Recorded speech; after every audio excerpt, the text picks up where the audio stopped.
খবর 24 সাথে আপনাকে স্বাগত।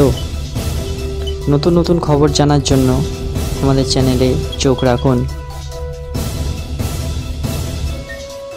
হ্যাঁ, গতকাল মানে বুধবার সকাল থেকে বিধায়ক বাইরন বিশ্বাসের বাড়িতে অভিযান শুরু করেছিল আয়কর দপ্তর। এরই মাঝে আচমকা অসুস্থ হয়ে পড়েন বিধায়ক। জানা যায় রক্তে শর্করার মাত্রা অস্বাভাবিকভাবে কমে যায় তার। এরপরই নিজেরই নার্সিংহোমে ভর্তি করা হয় বাইরনকে। বুধবার রাত 9টা নাগাদ একটি কালো গাড়ি করে বিধায়ককে নিয়ে যাওয়া হয় নার্সিংহোমে।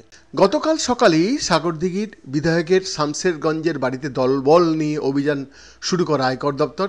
সূত্রের খবর, ওই বাড়িটি বাইরনের বাবার নামে নথিভুক্ত আছে। সেই বাড়িতেই থাকেন বাইরন। বিভিন্ন রিপোর্টে দাবি করা হয় আয়কর ফাঁকি দেওয়া হয়েছে কিনা তা খতিয়ে দেখতেই অভিযান চালানো হচ্ছে।